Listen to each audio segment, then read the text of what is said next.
नमस्कार दोस्तों, गोडाट के इस लूडो ट्यूटर में गेम में आपका स्वागत है। आज तक हमने जो 9 पार्ट में देखे हैं, इस 10वें पार्ट में हम उस सारे जो पार्ट हुए ट्यूटोरियल हुए उसका एक बार रिवाइंड कर देते हैं, क्योंकि जो पिछली जो वीडियो थी उनकी जो क्वालिटी थी वो अच्छी नहीं थी।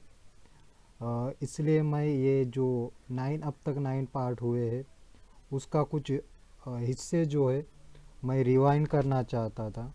और बहुत सारे शिकायत भी आई थी कि वीडियो क्वालिटी जो है वो अच्छी नहीं है। तो इस वीडियो से जो वीडियो क्वालिटी रहेगी वो बहुत ही अच्छी रहेगी, एचडी में रहेगी और 180 पिक्सल में रहेगी। तो सबसे पहले इस गेम में जब हमने स्टार्ट किया तो हम जो ये टेक्सचर से स्प्राइट बनाए थे, मेन के अंदर हमने बोर्ड बनाया, डाइस बेसिस बनाए, ये जो 4 है। उसके बाद हमने 4 डाइस बेसिस बनाए। उसके बाद हम डाइस रोल बनाए रोलिंग के लिए, और डाइस के लिए जो ये वाला डाइस का अलग बनाया था और रोलिंग के लिए अलग बनाया था। उसके बाद जो हम 16 प्लेयर जो है उसकी हमने एक स्प्राइट बनाए उन 16 प्लेयर के लिए, और उनको हमने उनकी पोजीशन में रख दिया। उसके बाद हमने पाथ क्रिएट किए, एनिमेटेड पाथ। इस पाथ से हर एक प्लेयर अपने अपने होम में जाएगा। उसके बाद सबसे प्रॉब्लम ये आती है क्या, किसी भी जो गेम बनाते या किसी भी प्रोग्रामिंग लैंग्वेज में, वो है कोडिंग। कोडिंग में कुछ भी नहीं रहता, आपको बस ये ध्यान में रखना है कि क्या करना है। अगर एक गेम बनाना है तो उसको आप पार्ट में डिवाइडेड करो कि कौन सा पार्ट किसके लिए बना है। जैसे हम लूडो गेम बना रहे हैं तो सबसे पहले हमें ये देखना होता है कि ये जो प्लेयर है कब बाहर निकलेंगे, जब 6 गिरने पर, यानी जब डाइस में 6 आएंगे तभी बाहर निकलेंगे। यानी हमें कंडीशन चेक करनी होती है हर बार कि इफ 6 गिरे या नहीं। अगर 6 गिरे तो ये जो इसकी पोजीशन है तो फर्स्ट नंबर पे आ जाएगी, वरना वो होम के अंदर ही रहेगा।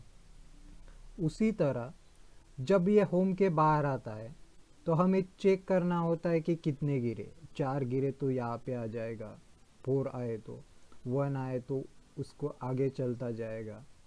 और ये जो स्टार है या रेड के होम है, ये जो प्लेयर के होम है, यहाँ पे प्लेयर नहीं मरता। एक की क्यूरी आई थी कि जो वीडियो बनाया था उसमें प्लेयर किल कैसे होता है वो समझ में नहीं आता। तो हमें सिर्फ कंडीशन चेक करना है कि जो भी पोजीशन पे प्लेयर जा रहा है, मतलब ये जो प्लेयर है या यहाँ पर है, इसके 4 गिरे यानी यहाँ पर हो जाएगा। इस फाइनल स्टेज में हमें चेक करना है कि इन तीनों में से कोई प्लेयर है क्या। अगर प्लेयर है तो और एक कंडीशन चेक करनी है कि प्लेयर है तो फिर एक ही प्लेयर है क्या। 2 प्लेयर होंगे तो किल नहीं होगा। तो हमें चेक करना होगा कि 2 प्लेयर है तो दोनों प्लेयर एक ही प्लेयर के होंगे तभी वो किल होगा। अगर एक रेड है और दूसरा ग्रीन है और ब्लू वहाँ पे जा रहा है तो वो प्लेयर किल नहीं होगा। तो ये हमें कंडीशन चेक करने हैं। ये मैं कोडिंग के जरिए मैं आपको दिखाता हूँ, एक बार समझा देता हूँ, फिर हम नेक्स्ट ट्यूटोरियल से आगे की जो भी है प्रोसीजर वो हम स्टार्ट करेंगे। तो अब हम स्क्रिप्ट पे आते हैं। तो सबसे पहले मैं मेन स्क्रिप्ट पे जाता हूँ। यहाँ की जो फंक्शनैलिटी है, हमने क्या किया है, हर प्लेयर को डिवाइडेड किया है। इसकी जो पोजीशन है वो पहले हमने ये तो डाइस की पोजीशन है, और ये जो पोजीशन है वो प्लेयर की एवरी वन प्लेयर की पोजीशन है जो हमने यहाँ पे दिखाई हुई है। ये पोजीशन से हमें उसकी इनिशियल पोजीशन पता लगती है। और जब हम किसी को एक जो बाहर निकलता है और उसके बाद उसको रन करना होता है, यानी प्ले करना होता है, तो फिर वो इस पोजीशन से वो अपने जो एनिमेशन पाथ बनाए है उस पोजीशन पे चला जाता है। सबसे पहले हम वेरिएबल से देख लेते हैं। ए टर्न इक्वल टू 1 है, मतलब जो हमारा ब्लू प्लेयर है उसकी टर्न है। उसके बाद ये डाइस की पोजीशन है, जब ये ब्लू के लिए इस पोजीशन पे रहेगा, रेड के लिए इस पोजीशन पे रहेगा, ये वो वाली पोजीशन है। ये डाइस फेसेस, यानी जो भी अपने हमारे डाइस के जो फेसेस आते हैं उसकी उसके लिए ये वेरिएबल बना है। ये प्ले रन के लिए है, जो प्लेयर रन है क्या नहीं, यानी किसका अब बारी है, यानी प्ले कर रहा है। ये आउटबॉक्स मतलब कौन सा प्लेयर जो होम के बाहर गया है उसके लिए ये ग्लोबल पोजीशन है प्लेयर की, ये वर्ल्ड पोजीशन है प्लेयर की। और ये यहाँ पे जो प्लेयर डाई है इन नंबर पे ये ब्लू का है, लेकिन हमने इसको ग्लोबल पोजीशन बना दिया है और इसके हिसाब से इन जगहों पर, इन पोजीशन पर कोई भी प्लेयर डाई नहीं होता। और ये एक्सपोर्ट वेरिएबल हमने डाइस कितने गिरेंगे कितने नहीं उसके लिए लिया हुआ है। जब फंक्शन रेडी होता है, हमारा गेम स्टार्ट होता है, तो डाइस रोलिंग, जो रोलिंग होने वाला है, तो वो हाइंड रहेगा, सिर्फ फेसेस ही दिखेगा, यानी जो भी फेसेस आता है वो फेसेस दिखेगा।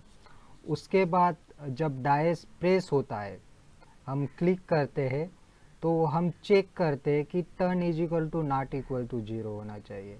यानी अगर टर्न इक्वल टू 0 हो गया है, ये नॉट इक्वल टू के लिए, यानी टर्न इक्वल टू 0 है तो किसी की भी बारी नहीं है, और टर्न इक्वल टू 1 है मतलब ये ब्लू की बारी आएगी, 2 रहेगा तो रेड की ऐसी बारी आ जाएगी।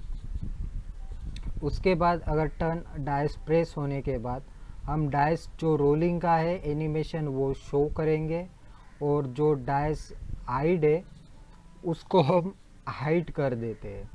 जैसे हम मेन में जाएंगे तो ये जो वाला आपको फेस दिख रहा है 1 नंबर का, जैसे यहाँ पे मैं क्लिक करूँगा तो ये हाइड हो जाएगा, और जो रोलिंग का एनिमेशन होगा वो हमें दिखाई देगा। उसके बाद जब ये हम क्या करते हैं, जब हम एनिमेशन को प्ले कर देते हैं, डाइस को हाइड करने के बाद एनिमेशन को प्ले कर देते हैं। उसके बाद हमने क्या किया है, एक सिग्नल बनाया हुआ है। जब भी कोई डाइस ये होता है, क्या होता है, उसकी जो पोजीशन है, मतलब जब घूमना वो बंद कर देता है, तो वो एक सिग्नल भेजता है हमको, और वो सिग्नल हमें ये बताता है कि अब डाइस रोल की एनिमेशन फिनिश हो गई है।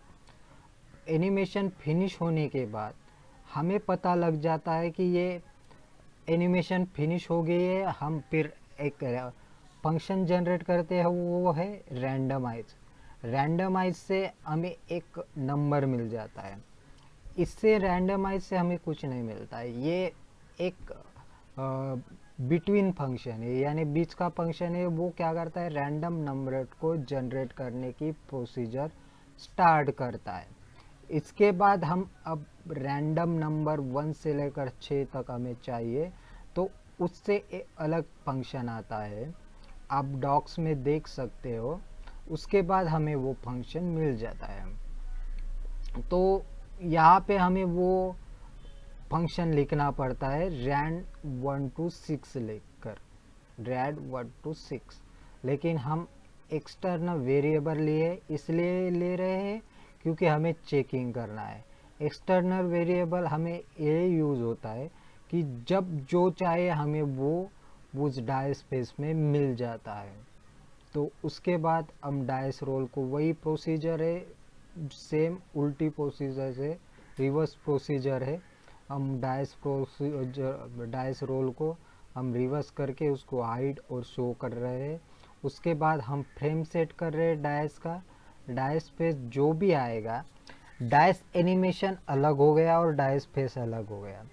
डाइस जो फेसेस है, फ्रेम कभी भी 0 से लेकर स्टार्ट होता है और हमें नंबर चाहिए 1 से लेकर, इसलिए जो भी नंबर आएगा डाइस फेसेस में उसको हम -1 कर रहे हैं और वो फ्रेम में दिखा रहे हैं। उसके बाद हम चेक कर रहे हैं कि प्लेयर आउट ऑफ बॉक्स है क्या नहीं। अगर आउट ऑफ बॉक्स है तभी वो रन करेगा, नहीं तो फिर हमें चेक करना होगा कि वो 6 उस फेस पे, डाइस फेस पे 6 आए तभी वो रन करेगा, नहीं तो प्लेयर यहाँ पे रन नहीं करेगा। इसकी जो कोडिंग है जिसको जिसको लगती है, मैं उसको वो आप कमेंट कीजिए, आपकी ईमेल आईडी मुझे कमेंट में भेज दीजिए, मैं उन्हीं को वो कोडिंग आपको सेंड कर दूंगा। उसके बाद जो प्लेयर डन ब्लू, हम सिर्फ एक ही प्लेयर की बात करने वाले हैं। सिर्फ मैं एक ब्लू प्लेयर की स्क्रिप्ट लूँगा, उस ब्लू प्लेयर के साथ ही मैं आपको सभी को समझ जाएगा। तो इसमें हमने जो वेरिएबल बनाए हैं और प्लेयर पाथ के लिए B1 जो दिख रहा है आपको, ये यहाँ से ही स्टार्ट हो रहा है। हमने पाथ के लिए उसके लिए यूज किया हुआ है, पाथ बनाने के लिए, तो वो उसमें कोई दिक्कत नहीं होनी चाहिए। ये B1 B2 B3 जो B4 है ये प्लेयर के लिए है। जो ये वाले है हमें पता होना चाहिए कि कौन सा प्लेयर बाहर है होम के या बाहर नहीं है, उसके लिए ये वेरिएबल बने हुए हैं। जब हमारा जो प्लेयर मेन जीडी से जब रन होता है तो हम क्या करते हैं, जब खिंचे आते हैं या उसकी टर्न है और वो होम के बाहर है तो ये प्ले रन को कॉल करता है फंक्शन को और वहाँ पे टर्न भेजता है। तो हम प्ले रन को हम ब्लू में चेक कर सकते हैं। यहाँ पे प्ले रन का फंक्शन बनाया हुआ है जिसमें ये 3 वेरिएबल आ रहे हैं, एक्स वाई और ग्लोबल पोजीशन। अगर हम मेन में जाएंगे कि कौन कौन से फंक्शन यहाँ पर आ रहे हैं, जब इस फंक्शन को कॉलिंग होगी तब हम देखेंगे कि ये पोजीशन, प्लेयर की पोजीशन देखेंगे कि वो 6 पे आएगा है या नहीं है। फिर उसको, ये हमारी फाइनल पोजीशन है 56 है, यानी अगर if final position equal to 56 है और इसमें जो फाइनल पोजीशन है लेस देन 57 है, तो ये हमारा जो है प्लेयर का जो विदाउट, अगर प्लेयर होम के बाहर होगा तो ये वाला रन हो जाएगा। और इसी के साथ हम उसका जो स्टॉपेज टाइम है उसके लिए हम चेक टाइम का एक फंक्शन यूज कर रहे हैं और 0.5 सेकंड का हम टाइमर सेट कर रहे हैं कि जब अगर 2 गिरते हैं तो वो 1 पे जाएगा, स्टॉपेज टाइम लेगा 0.5 का, फिर वो 2 पे जाएगा। और जब टाइमर टाइम आउट होता है तो हम देख रहे हैं कि वो प्लेयर को किल कर रहा है क्या नहीं। मतलब जब भी वो फाइनल पोजीशन पे जाएगा तब हम देख रहे हैं एक दूसरा प्लेयर उस जगह पे है या नहीं। अगर दूसरा प्लेयर उस जगह पर है तो हम क्या कर रहे हैं, एक सिग्नल इमिट कर रहे हैं, उसमें चेक कर रहे हैं for Y in load player dot size. Load player में हम चेक कर रहे हैं कि कोई प्लेयर वहाँ पे है तो नहीं। अगर है तो हमें हम एक फंक्शन डाइप जो प्ले डन ब्लू में है, तो हम एक फंक्शन सेंड कर रहे हैं, इमिट कर रहे हैं सिग्नल कि 1 यानी क्या होता है कि वो प्लेयर किल हो रहा है, और नल 0 मतलब वहाँ पे कोई प्लेयर नहीं है, कोई प्लेयर किल नहीं होगा, तो वो प्लेयर घर में नहीं, वापस घर में नहीं जाएगा। उसके बाद अगर हम मेन में आते हैं तो ये हमारे डाइस रोल के हो गए, डाइस रोल, डाइस एनिमेशन के। जब प्लेयर, कोई भी प्लेयर, अब रेड प्लेयर देख लो, ब्लू प्लेयर देख लो, उसमें जब फंक्शन प्लेयर डन होता है तो हम चेक कर रहे हैं कि किल है क्या नहीं।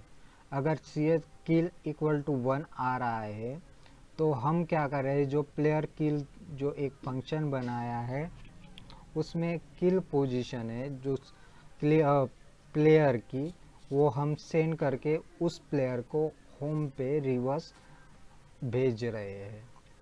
इसी के साथ जो ए फंक्शन बनाया है किल फंक्शन, प्लेयर किल में जो भी वो होगा वो अपने आप रिटर्न इनिशियलाइज पोजीशन पे चला आएगा।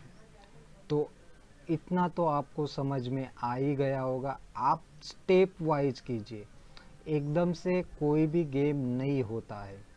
अगर आप स्टेप वाइज करेंगे इम्प्रूवमेंट में आएगी और आपको समझ में आएगी।